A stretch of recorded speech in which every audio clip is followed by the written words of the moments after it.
Sawadee good morning and welcome to Newsline. I'm Cholapan Narula. Thank you very much for joining Newsline this morning. Coming live to you on NBT, NBT World and also Radio Thailand FM 88. It's Wednesday, September 2nd of 2015. His Majesty the King yesterday paid a private visit to the Royal Grocery and observed the Chao Phraya from the 7th floor of the Sirirat Piya Mahakarun Hospital. His Majesty the King, in a brightly lit face, left his hospital ward on the 16th floor of Chalerm Prakiat Building, Sirirat Hospital, and travelled in a royal motorcade to visit a Golden Place outlet on the ground floor of the nearby Sirirat Piya Mahakarun Hospital. Along the route, hundreds of hospital personnel and relatives of patients gathered and cheered, "Long live the King," as the King travelled past their lines. His Majesty made a 13-minute stop at the Golden Place Branch 10 to shop for some organic vegetables and products from the Doi Kham Royal Project, such as apple cider, kiwi fruit, and ice cream. For instance, His Majesty later visited the Thailand Institute of Applied Medicine on the 7th floor of Sirirat Piya Mahakarun Hospital, where he spent about 13 minutes watching a scenic view of the Chao Phraya River before returning to Sirirat Hospital. Long live the King. And now let's have a look at today's segment of Thailand Moves Forward. In our first story, Raj Prasong, suspect who was caught on closed-circuit televisions or CCTVs, has been arrested by Thai authorities while trying to cross the border in Satkhel province. According to National Police spokesperson Prawut Thawon Siri, the prime suspect in the deadly explosion at Erawan Shrine is now under the custody of Thai authorities. He went on to reveal that the second suspect was arrested in Aranya Pratet, Satkhel province, while trying to leave Thailand for neighboring Cambodia. The suspect was carrying clothes similar to the ones the suspected bomber wore on the day of the attack in his black backpack. On Saturday, the first suspect, said to be a foreigner, was apprehended at an apartment on Chirm Sampan Road in Nong Jok district. Along with the suspect, police also found explosive devices, bomb-making materials, and a number of passports in his hideout. Meanwhile, Prime Minister Prayut Chan-o-cha has confirmed that a foreign man who is another suspect involved in the bombing attacks and is believed to be instrumental in resolving the case. General Prayut also asked the media to be more cautious in reporting the case and the investigation in order not to hurt international relations. Deputy Prime Minister Prawit Wongsuwan, who oversees national security, said that he believes the latest suspect must be in the same network as the first man arrested over the past weekend. He added that the investigators have not eliminated any possibility related to the blasts. The cabinet meeting yesterday has agreed to move several key officials to new posts. According to National Security Council Secretary General Anusit Kunakon, the cabinet has agreed to make General Taweep Netniyom the new NSC Secretary General as proposed by the NSC. Mr. Anusit said the cabinet also discussed the progress of the investigation into the bombing at Raj Prasong intersection, as well as assistance for those affected by the incident. The authorities are currently interrogating suspects, and the government is relying on their updates. The cabinet has also agreed to move Deputy Permanent Secretary for Interior Maitri Intusut to the post of Permanent Secretary for Social Development and Human Security, replacing Mr. Vichian Chawalit, who will soon be retiring. The cabinet has approved the proposal to transfer all electricity wires in the centre of Bangkok to underground. Deputy spokesman of the Prime Minister's office, Major General Wirachon Sukontapatipak, said that the weekly cabinet meeting on Tuesday resolved to agree to authorize the Metropolitan Electricity Authority, or MEA, to move all electricity wires in the inner city of Bangkok from poles to underground. The project has been allocated a budget of 143 billion baht and will cover 39 roads across Bangkok, with a total distance of 127.3 kilometers. Here are some key cabinet resolutions for the week of September 1st, 2015. Together, there were 22 issues, with 9 for consideration and 13 for acknowledgement as approved. First, to the matter of a national underground cabling system, the Cabinet today endorsed a plan of action for underground electric cabling in the Greater Bangkok area. This will include the areas of Bangkok, Nonthaburi, and Samut Prakan. It is based on the regional policy of becoming an ASEAN metropolis. The proposal will see the replacement of overhead cables to be moved underground in order to improve public safety, power system reliability, and to meet the demands of electricity usage for the future. The project includes a total of 39 routes covering distances of more than 127 kilometers. Turning to a matter of welfare development and economic growth, the Cabinet today approved special measures to promote the quality of life for low-income earners, which also includes investment stimulus package for small-scale state projects. The measures include a village fund and special budget to provincial districts. The funding aims to help low-income earners so that they can have working capital and create jobs and rise consumption level within provincial districts. The use of this budget has certain conditions, namely for repair of public assets such as waterworks, repair of hospitals, schools, daycare centers, and elderly homes. Funds may also be used for sufficiency economy projects such as new agriculture production, skill training, and school development.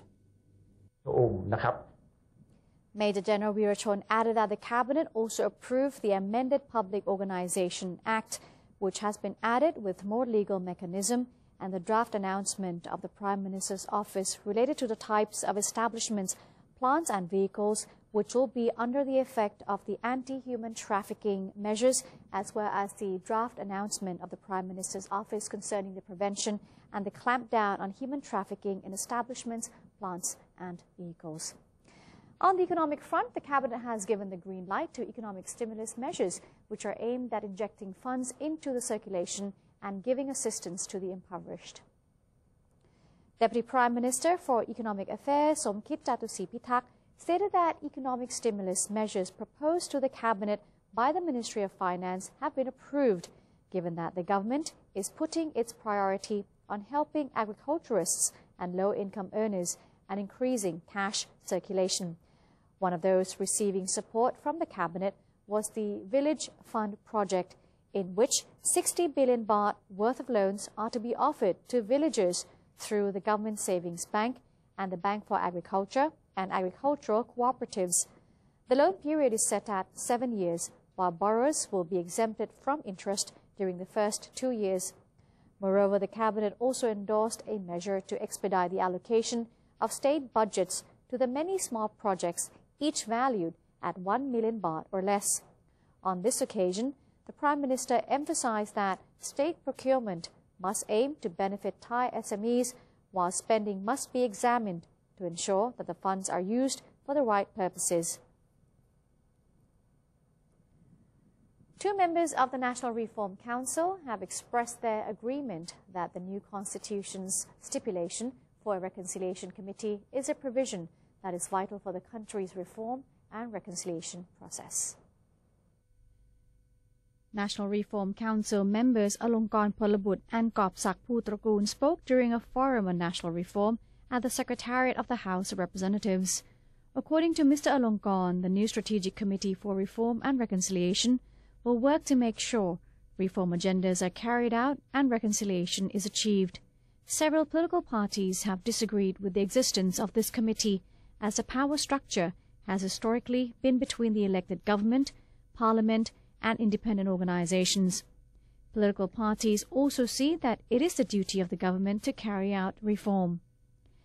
Meanwhile, the Constitution Drafting Committee said its members can vote on the draft constitution as members of the National Reform Council, which will decide whether or not to endorse the charter by the end of this week.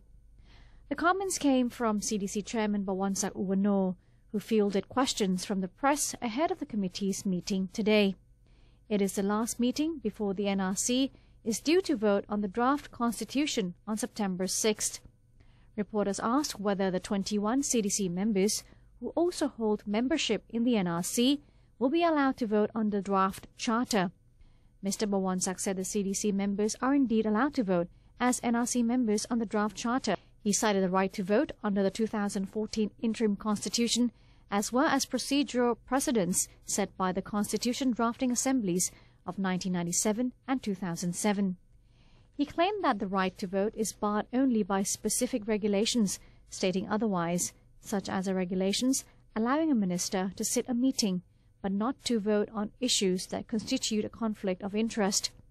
If endorsed by the NRC, then the draft constitution will head into a public referendum. In our next news, the Board of Investment, or BOI, will generate more investment incentives to attract potential investors to special economic zones. BOI Secretary General Hiranya Suchinai said she believed that government policy, in addition to current tax breaks, will increase domestic investments. The board is also expected to adjust several incentives to streamline the investment process. Hiranya added that the BOI is considering new investment categories to the existing list of 13 types that are entitled to its incentives in a bid to bring in more investors. She indicated that there is room for investment growth within Thailand, given the attractive promotions already in place.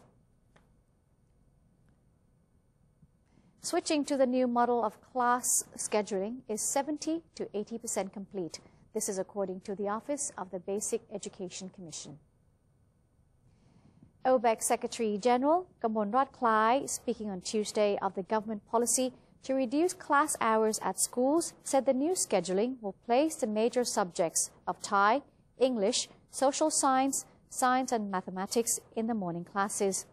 Afternoon classes will be devoted to activities such as practical classes in health education, physical education, work skills training, free electives, clubs, and supplementary teaching.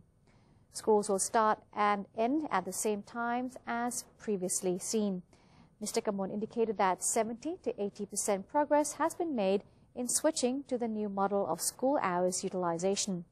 Representatives from private schools, demonstration schools, and international schools will work with OBEC personnel this week to finish drafting a guideline for the change by Friday. Students and the public will then be able to give their feedback on the draft guideline through OBEC's website. Mr. Kamon expects the entire process to be completed by October 10th and the new model to be put to use in the second semester of the current school year. Public health officers in the southern border provinces are urging locals to prepare face masks as the blanket of haze from wildfires in Indonesia lingers over the deep south. In Pattani, the effect of haze, which originated from wildfires in Indonesia's Sumatra Island, can readily be observed. In Pattani city, road visibility has been reduced. The haze situation reportedly improved over the weekend, but has again deteriorated. The Provincial Public Health Office is urging locals to wear face masks and suggests that people with respiratory tract illness and the elderly avoid exercising in the open. In Yala, meanwhile, public health officials said the air quality has also deteriorated to the point that the general public's health is threatened. However, irritation may be experienced by those with respiratory tract illnesses and allergy as well. The use of face mask is therefore recommended by health officials. And that's all the time we have for Thailand Moves Forward. We'll now have a quick look at the exchange rate and also some of the commodity figures. Newsline will then take a short break and we'll be returning with international news. Don't go away.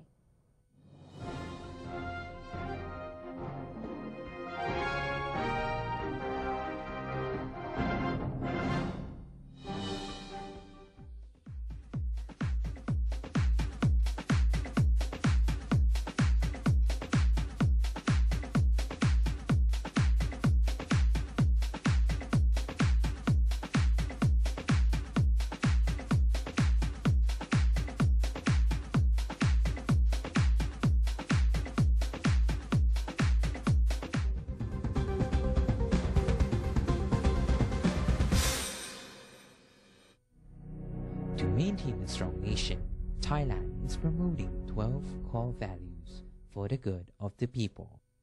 Third core value: being grateful to parents and teachers.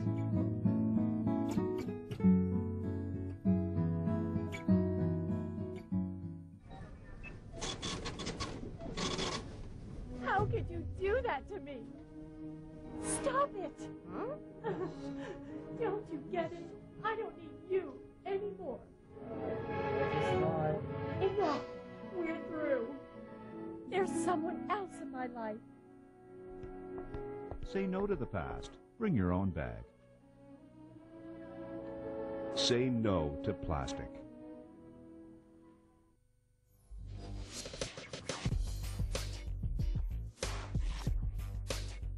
Multiple perspectives, insightful commentary on Thailand with The Insider every Sunday morning at 10:30 on NBT and NBT World.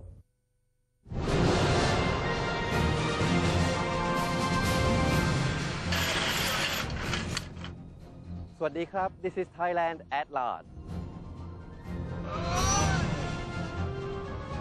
The show which is about to take you to the new experiences with the exciting stories.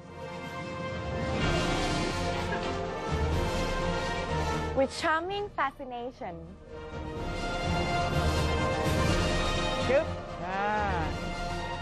With a touch of Thainess.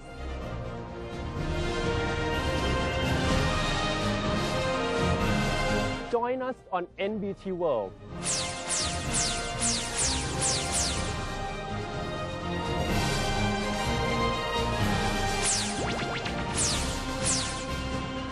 Explore with us and you'll know and love Thailand even more than before.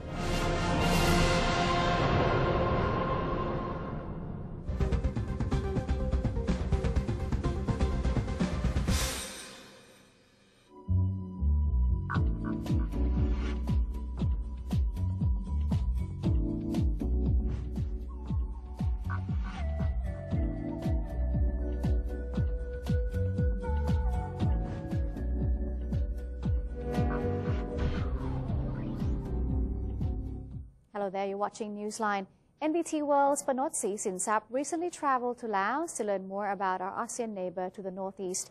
He had the chance to meet with the Laos branch of the giant Thai Food and Beverage Corporation that is CP, which has been expanding its business there. Here's Kun Panot with this exclusive story. In 2006, the Laotian government have decided to invite Thai business to come and help improve their agricultural management. The agricultural output doubled and kept on improving every single year. This is one of the major mills owned by CP Laos, one of the country's main producer of pork, chicken, and animal feed.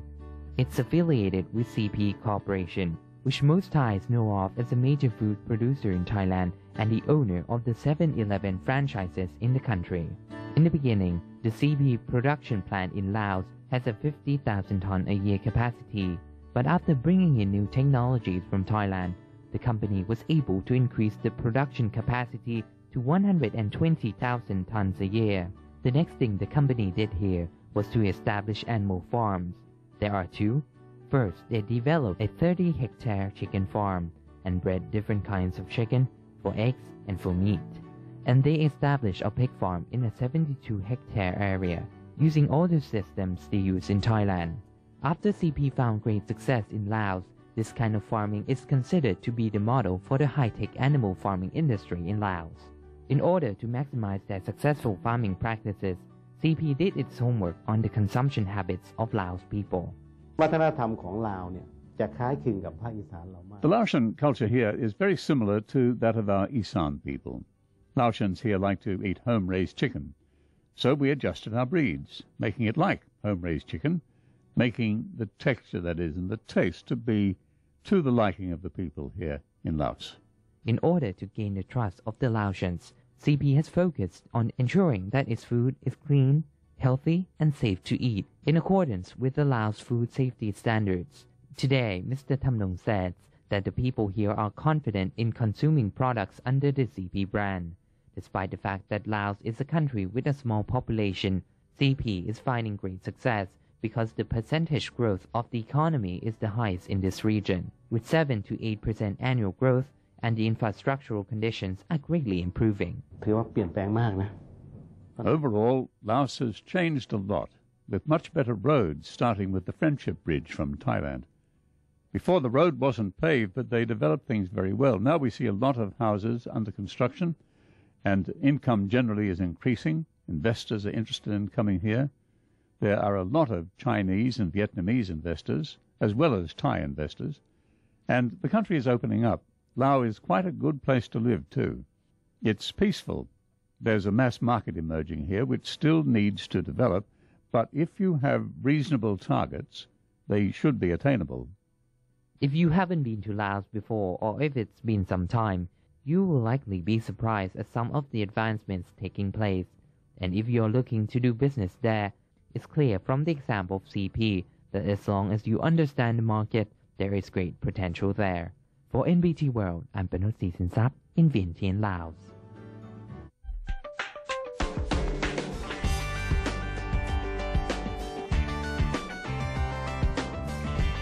Hundreds of angry migrants demonstrated outside Budapest's Eastern Railway terminus on Tuesday, demanding they be allowed to travel on to Germany, as the biggest ever influx of migrants into the European Union left its asylum policies in tatters. Around 1,000 people waved tickets, clapping, booing and shouting Germany outside the station. Later, they sat down staring at a police blockade erected at the entrance, a refugee crisis rivaling the Balkan Wars of the 1990s, as Europe's worst since World War II, has polarized and confounded the European Union, which has no mechanism to cope with the arrival of hundreds of thousands of poor and desperate people. Germany is likely to accept by far the largest share. In the case of those fleeing the Syrian civil war, it has effectively suspended an EU rule that asylum seekers must apply in the first EU country they reach. Protesters occupied the Environment Ministry in the Lebanese capital on Tuesday, calling on Minister Mohammed Al-Machnouk to resign over a rubbish disposal crisis, the latest in a wave of unrest over the paralyzed political system.